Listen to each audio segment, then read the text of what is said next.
चलिए हम हाजिर हैं एक नए टॉपिक के साथ। आज का जो टॉपिक है टाइफाइड, टाइफाइड डिजीज। जी आप सही बात सुने हैं। इस बीमारी से अभी बहुत ज़्यादा लोग ग्रसित हो रहे हैं। तो इस बीमारी में कौन-कौन से बचाव के उपाय चाहिए, इन सारी बातों पे हम चर्चा करने वाले हैं। तो आप बने रहें मेरे साथ और टाइफाइड बीमारी को पूरी शुरू से अंत तक की बात को समझें। तो चलिए हम बताते हैं, शुरू करते हैं। ध्यान दीजिए क्या लिखा हुआ है आपको। तो आप यहाँ देखिएगा तो आपको हेडिंग में क्या देखने को मिलेगा। तो आपको यहाँ देखने को मिलेगा क्या, टाइफाइड, है ना। टाइफाइड इसको बोलते हैं आंतरिक ज्वर। आंतरिक ज्वर इसलिए कहा जाता है ना, क्योंकि आंतरिक ज्वर कहने का मतलब है आंत ज्वर। ज्वर का मतलब बुखार होता है, ठीक है। तो आंतरिक ज्वर इसलिए कहा गया कि टाइफाइड जो है ना, मुख्य रूप से हमारे आंत को प्रभावित कर देता है, इसलिए इसको आंतरिक ज्वर भी कहा जाता है, ठीक है। और इसको क्या बोलते हैं हम लोग, टाइफाइड कहते हैं। ध्यान दीजिए, करें यह ज्वर धीरे धीरे प्रकट होता है। ये ज्वर जो है ना, ज्वर मतलब क्या, बुखार। तो जो टाइफाइड में बुखार होता है, क्या होता है, आपको धीरे धीरे प्रकट होता है और 4 से 5 हफ्ते तक चलने वाला विशिष्ट रोग है। कितने हफ्तों तक चलता है, 4 से 5, यानी लगभग महीना लगा देता है आपको, ठीक है। इसका उपचार लगभग महीना लगा देगा आपको। 4 से 5 हफ्तों तक आपको क्या चलेगा, ये विशिष्ट रोग चलने वाला है, ठीक है। उसके बाद क्या है, जो मुख्यतः साल्मोनेला टाइफी जीवाणु के संक्रमण के कारण होते हैं। अब आपसे पूछता है कि बताइए कि टाइफाइड रोग जो होता है किसके कारण होता है, तो ये होता है बैक्टीरिया के कारण, जीवाणु के कारण। लेकिन उस जीवाणु का नाम क्या है, तो आप देख सकते हैं साल्मोनेला टाइफी जीवाणु। इसी जीवाणु के संक्रमण के कारण ये आंत में जाता है और वहां संक्रमित कर देता है, जिसके कारण क्या होता है, टाइफाइड रोग हो जाती है, ठीक है। आगे बात समझिए, कारण क्या है, इसका कारण क्या है टाइफाइड का। तो टाइफाइड संक्रमित भोजन। आपको क्या, आप गंदा भोजन लेते हैं, दूषित पानी का प्रयोग करते हैं, खाना दूषित अगर होता है, अगर पीना आपका दूषित होता है प्रदूषण वाला, तो उससे टाइफाइड होने की संभावनाएं बढ़ जाती है, ठीक है। जैसे देखिए, दूषित भोजन दूध, पानी, बर्फ, आइसक्रीम आदि के सेवन से फैलता है, ठीक है। अगर ज्यादा ठंडा पदार्थ भी सेवन करते हैं तो उससे भी क्या होता है, आपको टाइफाइड फैलने की संभावनाएं पनपती है, ठीक है। उसके बाद क्या है, और रोगी के मल मूत्र तथा कब्ज से इसके जीवाणु वातावरण में फैलकर दूसरों को बीमार कर देते हैं।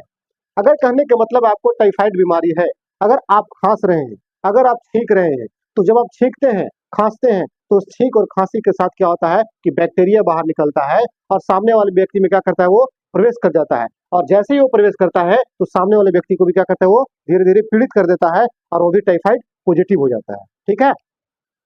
बात समझिए, कहता है इस रोग में विशेष विकृति आंतों में होने के कारण होती है। होने के कारण ही इसका नाम क्या पड़ा, आंतरिक ज्वर पड़ा। इसको आंतरिक ज्वर किस लिए कहते हैं, क्योंकि इसमें ज्यादा दिक्कत कहाँ होती है, आपको आंतों में होता है। ज्यादा किसको प्रभावित करता है, आंतों को प्रभावित करता है, इसीलिए क्या बोलते हैं, इसको आंतरिक ज्वर बोलते हैं, ठीक है। अब बात को समझते हैं।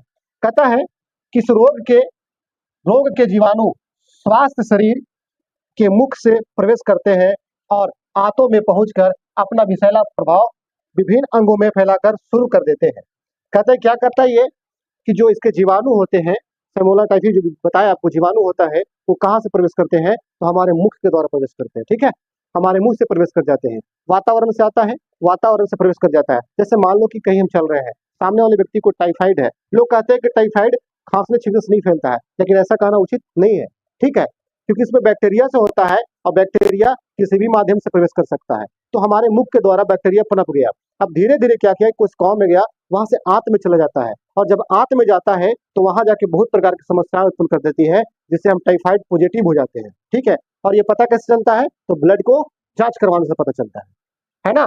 चलिए अब आगे और बात समझ लीजिए, जो बात है सर, ठीक है। देखिए लक्षण पर ध्यान दीजिए, इसका लक्षण क्या है भाई, कैसे पता करें हम कि टाइफाइड का लक्षण क्या है, आखिर आपको कैसे पता चला कि हमको टाइफाइड ही हुआ है। तो इसके लिए सिम्टम होता है जिसको हम लक्षण बोलते हैं, ठीक है। तो लक्षण से पता चलता है। जैसे बात समझिए कैसा होता है, मामूली बुखार आता है, इसमें क्या होता है, मामूली बुखार आता है, ठीक है, जो धीरे धीरे बढ़कर 103 से 104 डिग्री तक हो जाता है। पहले आपको नॉर्मल बुखार आएगा, लेकिन धीरे धीरे बुखार आपको बढ़ते जाएगा और बढ़ने के बाद 103 डिग्री से 104 डिग्री कुछ फ़ारेनहाइट तक चला जाएगा, क्योंकि बुखार को किस में नापते हैं हम लोग, फ़ारेनहाइट में नापते हैं। फ़ारेनहाइट का है ना, फ़ारेनहाइट क्या था, एक पैमाना होता है, आप देखोगे ना वो थर्मामीटर जिससे बुखार नापा जाता है ना, उसको थर्मामीटर बोलते हैं। उस पे एक पैमाना बना हुआ होता है और उसमें क्या रहता है, पारा रहता है, वही पारा क्या होता है, ऊपर नीचे चढ़ता है ना। तो फ़ारेनहाइट में होता है, ठीक है। 103 से 104 डिग्री फ़ारेनहाइट तक बुखार चला जाता है, किसमें, टाइफाइड रोग में। कहते हैं फ़ारेनहाइट तक चला जाता है। छाती, गर्दन तथा पीठ पर लाल लाल दाने उभर आते हैं। कहता है कभी कभी देखने को ऐसा मिलता है कि छाती या गर्दन या पीठ पे थोड़ा थोड़ा चकता चकता आपको लाल लाल देखने को मिलेगा। तो इसमें भी क्या होता है, टाइफाइड का लक्षण बताता है। ठीक है, उसके बाद क्या है, फिर इसमें पानी भर जाता है, दाने धीरे धीरे ठीक होकर सूख जाते हैं और बुखार कम हो जाता है। कहता है उस दाना में क्या होता है, जो लाल बता उसमें पानी रहता है, फिर धीरे धीरे सूखता है और उससे सबको बुखार क्या होता है, ठीक होते जाता है। इस बीच हृदय व नाड़ी की गति धीमा होना, बेचैनी, कमजोरी, पेट फूलना, सिर दर्द, कब्जियत, पेट दर्द, मुंह सूखना, होठों पर पपड़ी जमना, जीभ सूखी, पपड़ीदार व लाल होना, दस्त लगना जैसे लक्षण भी उत्पन्न हो सकते हैं। ऐसे लक्षण भी होते हैं, जैसे क्या होता है, आपको बेचैनी हो जाएगा, शरीर में बेचैनी लगेगा, आपको एक जगह आप स्थिर नहीं बैठ सकते हैं, लगेगा कि एकदम अकबकी टाइप का लिया हुआ है। ठीक है, उसके बाद क्या है, कमजोरी, आपको लगेगा कि गिर जाएंगे, मेरे पास इतना शरीर में ताकत नहीं है, ऐसा महसूस होगा। पेट फूलना, कभी कभी आपको धीरे धीरे पेट फूलने का एहसास होगा कि पहले से लगता है कि पेट फूल चुका है। ठीक है, सिर दर्द, माथे में दर्द हो जाएगा, कब्ज हो जाएगा, उल्टी उल्टी होने लगेगा, पेट दर्द हो जाएगा, मुंह का सूखना इत्यादि ऐसे लक्षण हैं जो आपको क्या बताते हैं कि आप टाइफाइड ग्रसित हैं। ठीक है, इन्हीं लक्षणों से पता चलता है। अब बात कर लेते हैं कि क्या खाएं। जब टाइफाइड रोग आपको संक्रमित कर चुका है तो टाइफाइड की स्थिति में हम लोग क्या खाना चाहिए, अगर बचे तो कैसे बचे, तो चलिए इस बात में भी चर्चा हम लोग कर ही लेते हैं। ध्यान दीजिए, देखिए क्या खाएं, तो ध्यान दीजिए क्या खाना है आपको, क्या खाएं। ज्वर की प्रारंभिक अवस्था में, जब ज्वर आपको शुरू बार में बुखार, ज्वर मतलब क्या होता है, बुखार, पता है ना ज्वर, तो ज्वर का जब प्रारंभिक अवस्था है तो उस अवस्था में क्या करना चाहिए, बरली पानी, उबाला हुआ पानी, साबूदाना, अरारोट, पानी मिला दूध, छेने का पानी यानी फटे हुए दूध का पानी, छेना का पानी मतलब क्या, फटे हुए दूध का पानी। ठीक है, डबल रोटी, बिस्कुट अल्प मात्रा में सेवन करना चाहिए।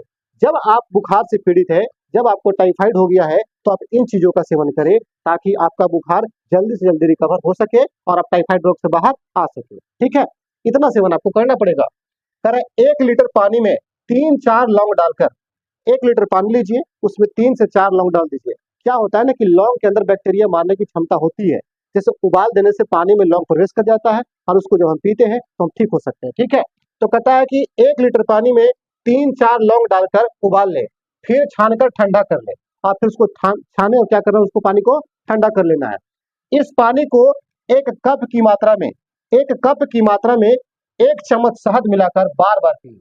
कह रहा है कि एक कप की मात्रा में ले लें और उसमें क्या करें, मात्रा आपको क्या रखना है, 1 कप, 1 कप समझते हैं ना, चाय पीने वाला कप, उसी कप की मात्रा की बात हो रही है। ठीक है, तो उस कप में लेना है आपको ये उबाला हुआ ठंडा पानी और उसमें क्या करना है कि 1 चम्मच आपको शहद, शहद समझते हैं ना, मध है, तो 1 चम्मच मध लेना है और उसको मिला देना है और उसको बार बार सेवन करना है। ऐसे सेवन करने से क्या होता है कि टाइफाइड बीमारी जल्दी ठीक हो जाती है। ठीक है ना, टाइफाइड बीमारी जल्दी ठीक हो जाती है।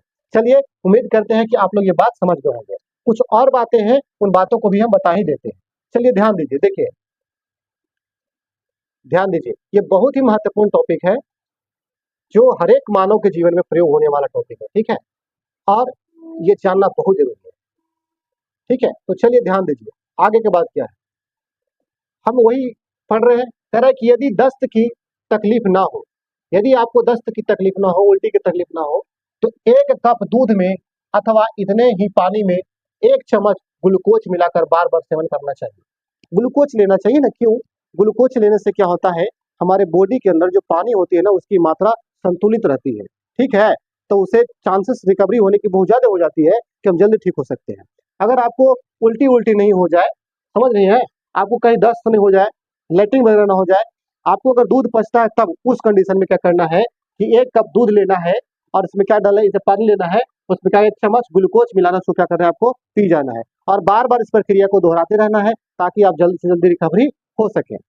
उसके बाद क्या है, अल्प मात्रा में चाय या कॉफी पिए, चाय या कॉफी पिए।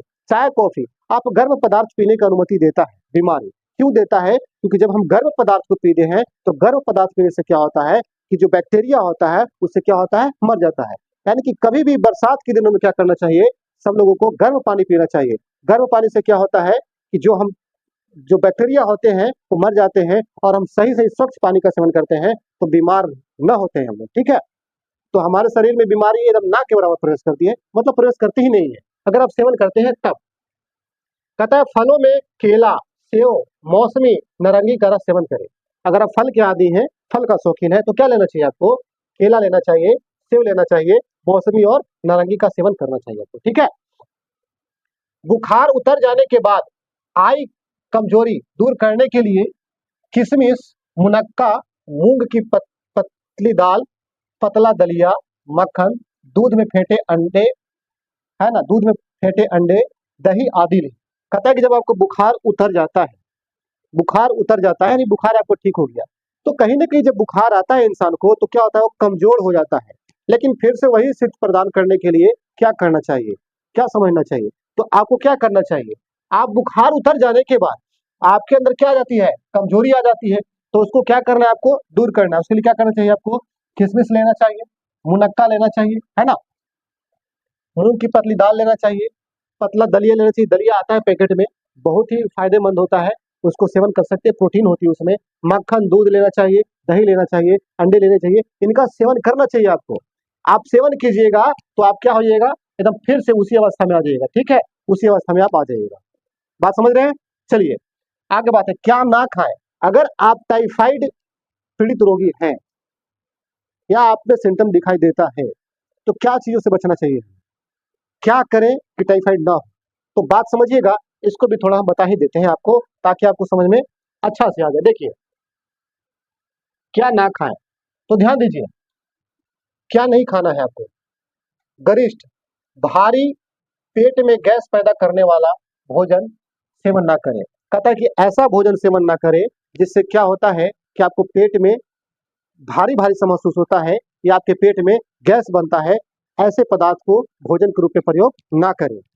ठीक है, ऐसे पदार्थ को भोजन के रूप में प्रयोग ना करें। उसके बाद क्या है, बांड्री, शराब जैसे उत्तेजक पदार्थों में परहेज करें।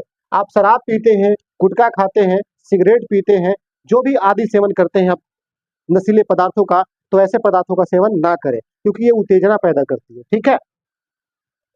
खुले हुए दूषित खाद्य पदार्थ या पानी ना पिए। पानी या खाद्य पदार्थ, वैसे खाद्य पदार्थ आपको क्या करना चाहिए, घर में सभी माताओं बहनों को क्या करना चाहिए कि घर में जब खाना बने तो उस खाने को अच्छे से ढक कर रखना चाहिए, क्योंकि उस पर मक्खियां बैठती हैं। पता नहीं मक्खियां कहाँ से आती है, हो सकता है किसी मल पर बैठा हुआ हो और वही खाने पर आकर बैठ जाता है, तो वहां से जो दूसरी चीज होता है वो हमारे खाने में डाल देता है और हम खाते हैं और क्या होते हैं, बीमार हो जाते हैं। तो खाने को हमेशा ढक कर रखना चाहिए तथा आपको स्वच्छ पानी का उपयोग करना चाहिए। पानी को हमेशा क्या करना चाहिए, ढककर ही रखना चाहिए। ठीक है। अब देखिए, दस्त और गैस की तकलीफ मौजूद हो तो दूध ना पिए। अगर आपको लगता है कि हमको दूध नहीं पचता है, जैसे ही दूध पीते हैं उल्टी कर देते हैं, तो इस कंडीशन में आपको दूध नहीं पीना चाहिए, क्योंकि आप दूध पीते हैं और उल्टी करते हैं तो इससे भी आपकी स्वास्थ्य क्या हो जाएगी, खराब हो जाएगी। ठीक है। उसके बाद देखिए, पूरी तरह रोग मुक्त होने तक चपाती का सेवन करने से बचें। चपाती में समझते हैं, रोटी, चपाती मतलब क्या, रोटी। तो इसको सेवन से क्या हो, आप बचे, इसको सेवन नहीं करना है आपको। खाए क्या, कह रहा है पूरी तरह रोग मुक्त होने तक चपाती का सेवन करने से बचें।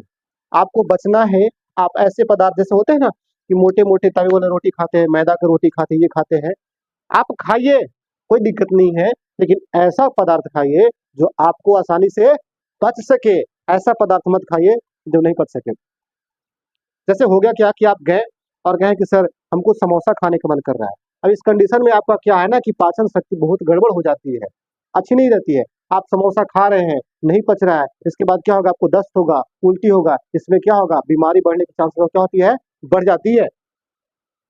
रोग निवारण में सहायक उपाय, आपको रोग को निवारण करना है तो सहायक उपाय कौन कौन से हैं, इस बात पर भी चर्चा कर लेते हैं। चलिए ध्यान दीजिएगा और समझिएगा क्या क्या है। कहता है कि रोग से निवारण चाहते हैं तो आपको क्या क्या करना चाहिए। तो सबसे पहले नियमित रूप से आपको आराम करने की आवश्यकता पड़ती है। इस समय आप कुछ न करें। देखिए, कहता है पूर्ण विश्राम के लिए बिस्तर पर आराम करें। पूर्ण विश्राम के लिए आपके बॉडी रेस्ट मांगता है, आपका जो बॉडी है ना वो रेस्ट मांगता है, तो उसके लिए क्या करना चाहिए, आपको विश्राम करना चाहिए। एकदम अच्छा साफ सुथरा गद्दा लगाना चाहिए, बिस्तर लगाना चाहिए, उसमें गंदगी नहीं होना चाहिए और उस पर आराम कीजिए। आप जल्दी से जल्दी रिकवरी हो जाइएगा। ठीक है। उसके बाद क्या है, रोगी को अकेलेपन का एहसास ना हो, इसीलिए कोई ना कोई उसके पास हमेशा बना रहे। रोगी को ऐसा नहीं लगे कि हम अकेला महसूस कर रहे हैं, उस कंडीशन में क्या होता है कि जब कोई व्यक्ति बीमार होता है और वो अकेलापन महसूस करता है, तो ऐसे सिचुएशन में बीमारी जल्दी रिकवर नहीं होती है। तो कभी भी रोगी है तो रोगी को अकेला नहीं छोड़ना चाहिए, क्योंकि जब ऐसा सिचुएशन बनेगा तो बीमारी जल्दी रिकवरी नहीं होगा। समझ रहे बात? चलिए आगे देखिए, रोगी के कमरे में पूर्ण साफ सफाई रखें और ताजी हवा आती रहे, ऐसी व्यवस्था करें। कह रहा है कि रोगी का जो कमरा होगा ना, उस कमरे का नियमित रूप से देखभाल करें, साफ सफाई रखें, खिड़की होनी चाहिए जहां से हवा आना चाहिए। ऐसा ना हो कि घर के सारे खिड़कियों को हम बंद कर दें ताकि रोगी को और घुटन महसूस होने लगे। ऐसा नहीं करना चाहिए। खिड़की खोलने से क्या होता है कि हमारे घर की जो निगेटिव एनर्जी होती है वो बाहर चली जाती है और बाहर से पॉजिटिव एनर्जी अंदर आती है। तो उससे क्या होता है कि हमारे माइंड में टेंशन नहीं होता है। अगर हम क्या करते हैं कि घर का दरवाजा एनी टाइम हमेशा हम बंद करके रखते हैं, तो हमारे घर में नेगेटिव एनर्जी आ जाती है, जिससे हमारे मस्तिष्क में क्या होते हैं, टेंशन उत्पन्न हो जाते हैं और तनाव उत्पन्न हो जाते हैं। ठीक है, तो घर के खिड़कियां खोल के रखना चाहिए, है ना, नियमित समय से आपको रखना चाहिए। करें खाने पीने का सामान साफ जगह में ढक कर रखें। करें कि खाने पीने की जो वस्तु है उसको साफ सुथरी जगह में रखें और किस तरह रखें, ढक करके रखें। ठीक है, क्या ना करें, आपको इस स्थिति में क्या क्या नहीं करना चाहिए उस पर भी तो ध्यान दें ना। पता नहीं जो नहीं करना है वही कर दिए तो मामला गड़बड़ हो जाएगी आपको, है ना। तो देखिए क्या करना ही करना आपको, क्या नहीं करना है आपको। रोगी के कमरे में भीड़ भाड़ ना लगाए, रोगी के कमरे में भीड़ भाड़ ना लगाए। और यहाँ क्या सिस्टम है, अगर बीमार पड़ गए तो अगर पंखा उखा नहीं भी चला तो गोले गोले छेक लेते हैं, और का होली हो का होली हो का होली हो, जो कि स्पष्ट बात करता है कि रोगी के जो कमरा है वहां भीड़ ज्यादा ना लगाए। होता क्या है कि जब हम भीड़ लगाते हैं तो हमारे शरीर से गर्मी बाहर निकलता है कि नहीं निकलता है। बहुत सारे लोग जाते हैं, वहां टेम्परेचर रूम का हाई हो जाता है, जिससे रोगी को घुटन महसूस होने लगता है। तो जहां रोगी होता है वहां पे ज्यादा भीड़ नहीं लगाना चाहिए। ऐसा करने से रोगी अस्वस्थ महसूस करता है, अपने आप को जो बढ़िया महसूस करना चाहिए वैसा नहीं करने पाता है। ठीक है, रोगी को घूमने फिरने ना दें, रोगी को घूमने फिरने ना दें। एकरा मतलब क्या, इसका मतलब क्या है कि पूरा मना ही कर दो, घर में पैक कर दो, नहीं नहीं, ज्यादा उसको घूमने फिरने ना दे, क्योंकि क्या है उसको विश्राम की जरूरी है, आराम की जरूरी है। तो रोगी को इस कंडीशन में ज्यादा से ज्यादा आराम देनी चाहिए ताकि जल्दी जल्दी बीमारी से रिकवर हो सके। ठीक है, और लास्ट बात है क्या है, कमरे के दरवाजे खिड़कियां रोशन रोशनदान बंद करके ना रखें। कहता है कि कमरे के जो दरवाजे हैं खिड़कियां हैं, रोशनदान मतलब जहां से रोशनी आती है, प्रकाश आती है, उसको बंद करके ना रखें। अगर बंद करके रखते हैं तो क्या होता है, हम बार बार बता रहे हैं आपको कि हमारे घर में नेगेटिव एनर्जी आ जाती है, जिससे हमारे माइंड में स्ट्रेस हो जाता है, चिड़चिड़ापन उत्पन्न होता है, और जिससे हम अपने आप को बीमार महसूस करने लगते हैं। ठीक है, और यही कारण है कि घर में झगड़े भी होते हैं और लड़ाइयां भी होती है। किसके कारण? घर में खिड़की दरवाजे बंद होने के कारण। वहां से क्या होती है कि नेगेटिव एनर्जी घर में भरी रहती है, और सारा नेगेटिव एनर्जी कहाँ चल जाता है, माइंड में। जो नहीं बोलना चाहिए वही लोग बोलता है, तो झगड़ा तो होगा ही होगा। इसलिए घर के खिड़की और दरवाजे नियमित समय से खुलनी चाहिए और नियमित समय से बंद होनी चाहिए। उम्मीद करते हैं मेरे प्यारे साथियों कि आप लोग को टाइफाइड बीमारी के बारे में अच्छी तरह सब जानकारी दे पाए होंगे। फिर मिलते हैं इस तरह की वीडियो में। ठीक है, और अगर वीडियो अच्छा लगा होगा तो लोगों के पास जरूर से शेयर कीजिएगा, ताकि ये हर एक समाज के व्यक्ति के पास पहुंचना चाहिए, क्योंकि अभी मौसम जो है बरसात का मौसम है और इस मौसम में इस बीमारी की चांसेस बनती है। तो आपको क्या करना चाहिए, नहीं करना चाहिए, इन सारे बातों का विश्लेषण हमने किया है। तो इस वीडियो को अधिक से अधिक लोगों के पास पहुंचा दें ताकि वो लोग भी इसका बेनिफिट उठा सके। ठीक है दोस्तों, फिर मिलते हैं अगले वीडियो के साथ, तब तक के लिए जय हिंद।